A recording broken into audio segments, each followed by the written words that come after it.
আসসালামু আলাইকুম ওয়া রাহমাতুল্লাহ। সম্মানিত দর্শক, আমি ডাক্তার আহসান হাবিব, হোমিওপ্যাথি চিকিৎসক। অনেকে জানতে চেয়েছেন শীতকালীন সর্দি, কাশি, জ্বর, মাথা ব্যথা, শ্বাসকষ্ট হলে হোমিওপ্যাথিতে কি মেডিসিন ব্যবহার হয়। এই ভিডিওটি তাদের জন্য। শীতের শুরুতে হঠাৎ ঠান্ডা লেগে সর্দি, কাশি, জ্বর, অস্থিরতা, পিপাসা, মাথা ব্যথা এবং শ্বাসকষ্ট যদি হয়, তাহলে হোমিওপ্যাথি চিকিৎসায় অ্যাকোনাইট ঔষধটি দ্রুত কাজ করে। তবে মনে রাখতে হবে, অ্যাকোনাইটের লক্ষণগুলো, অ্যাকোনাইটের যে কষ্টগুলো, এগুলো হঠাৎ করে আক্রমণ করে।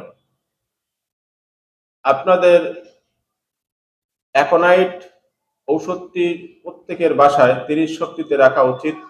অনেকে জানতে চেয়েছেন হোমিওপ্যাথি ঔষধ বলেন, কিন্তু এই ঔষধ কত শক্তিতে খাবেন, কতটুকু পরিমাণে খাবেন। যেহেতু হোমিওপ্যাথি ঔষধের শক্তি এবং মাত্রা বা পরিমাণ রোগীর বয়স অনুযায়ী, রোগের গতি অনুযায়ী নির্ধারণ করা হয়।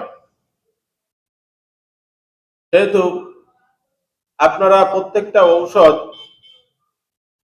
30 শক্তিতে বাসায় রাখুন এবং নিজে যদি ডোজ তৈরি করতে পারেন, ডোজটা তৈরি করে খেতে পারেন। আর যদি নিজেরা ডোজ তৈরি করতে না পারেন, তাহলে ভালো কোনো হোমিওপ্যাথি ডাক্তারের কাছ থেকে আপনারা ডোজ তৈরি করে খেতে পারেন।